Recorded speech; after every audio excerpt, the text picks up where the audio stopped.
Assalamualaikum warahmatullahi wabarakatuh.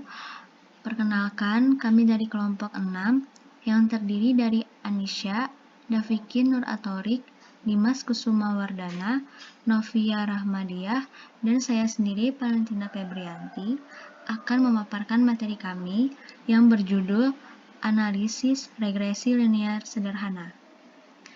Baiklah, materi yang pertama, pengertian regresi linear sederhana.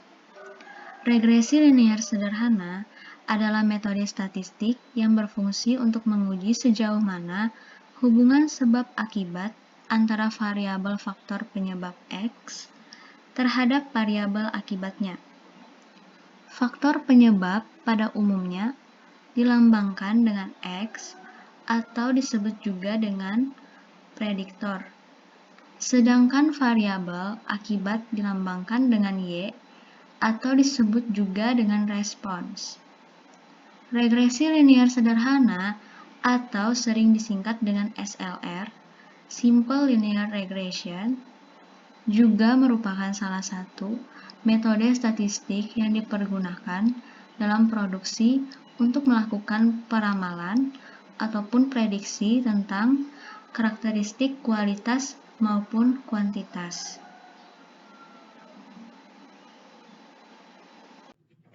Selanjutnya, secara praktis, analisis regresi linear sederhana memiliki kegunaan sebagai berikut.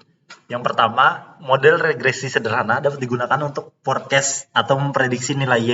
Namun, sebelum melakukan forecasting, terlebih dahulu harus dibuat model atau persamaan regresi linear. Ketika model yang fit sudah terbentuk, maka model tersebut memiliki kemampuan untuk memprediksi nilai Y berdasarkan variabel Y yang diketahui. Katakanlah sebuah model regresi digunakan untuk membuat persamaan antara pendapatan X dan konsumsi Y. Ketika sudah diperoleh model yang fit antara pendapatan dengan konsumsi, maka kita dapat memprediksi berapa tingkat konsumsi masyarakat ketika kita sudah mengetahui pendapatan masyarakat. Yang kedua, mengukur pengaruh variabel X terhadap variabel Y. Misalkan kita memiliki satu serial data variabel Y, melalui analisis regresi linear sederhana, kita dapat membuat model variabel-variabel yang memiliki pengaruh terhadap variabel Y. Hubungan antara variabel dalam analisis regresi bersifat kausalitas atau sebab akibat.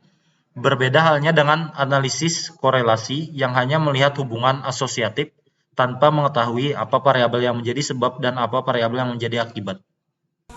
B. Uji hipotesis untuk koefisien. Uji hipotesis menggunakan uji koefisien regresi sederhana V-Polu digunakan untuk mengetahui apakah variabel independen X berpengaruh secara signifikasi terhadap variabel dependen Y.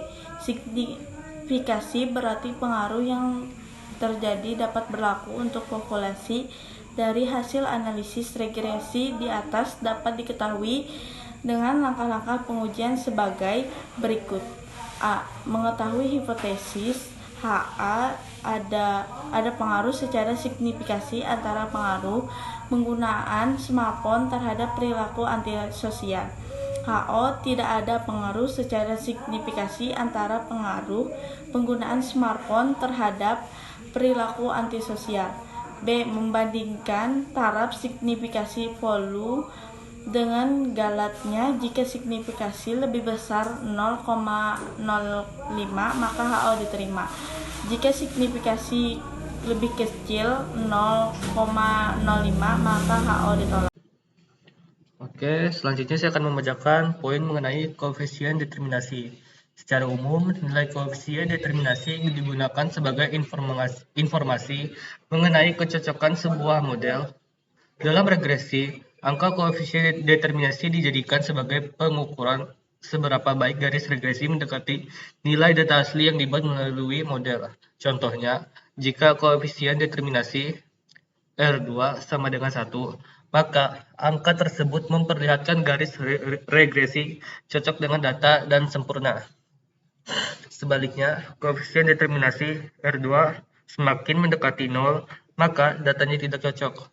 Harga dari koefisien determinasi didapatkan dari variasi yang dijelaskan oleh setiap variabel tinggi dalam regresi sebelumnya.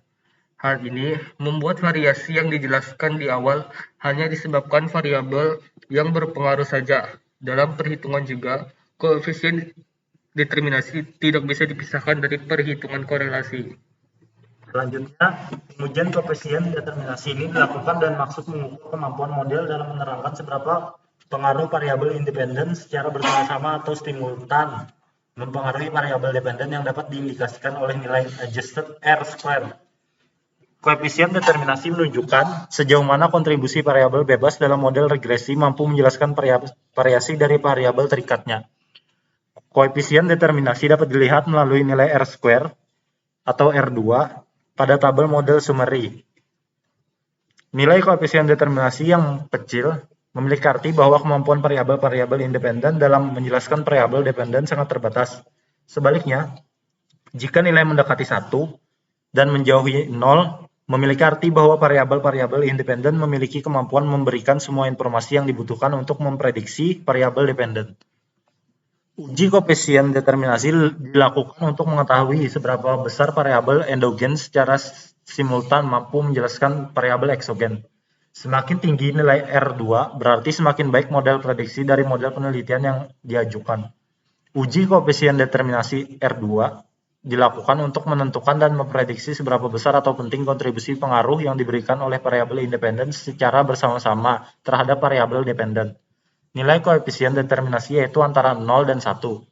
Jika nilai mendekati 1, artinya variabel independen memberikan hampir semua informasi yang dibutuhkan untuk memprediksi variabel dependen. Namun, jika nilai R2 semakin kecil, artinya kemampuan variabel-variabel independen dalam menjelaskan variabel dependen cukup terbatas. Di sini saya akan menjelaskan contoh soal dan juga penyelesaiannya dengan menggunakan SPSS. Di sini sudah ada contoh data. Di sini ada luas bangunan dan harga rumah. Luas bangunan yaitu yang mempengaruhi harga rumah. Jadi, luas bangunan sebagai peubah X dan harga rumah sebagai peubah Y. Langsung saja kita buka aplikasi SPSS-nya. Lalu, pertama-tama kita ke variable view, kita ganti ini menjadi X dan ini menjadi Y, serta ini menjadi luas bangunan dan ini harga rumah. Lalu desimalnya kita menjadikan 0 dan 0 atau bisa mengikuti format seperti ini.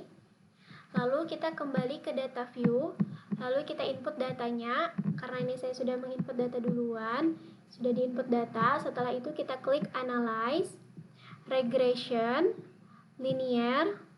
Lalu untuk luas bangunan atau peubah X kita masukkan di independen dan harga rumah atau peubah Y kita masuk di dependent. Lalu klik statistik, klik model fit dan R square change, lalu continue, lalu kita klik OK. Maka di sini akan terlihat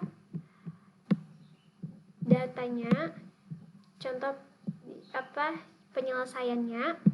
Nah, di koefisien ini adalah hasilnya.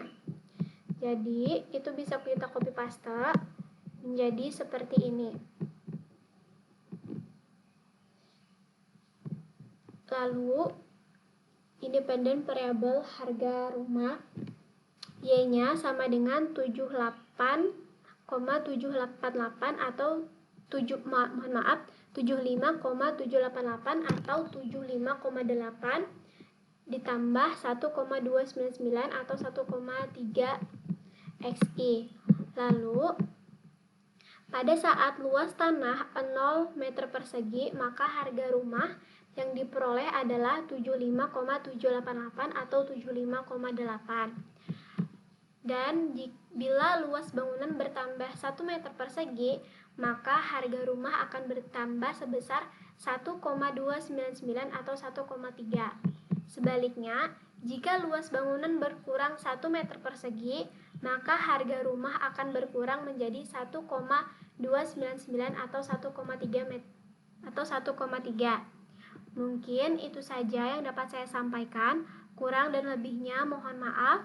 Wassalamualaikum warahmatullahi wabarakatuh.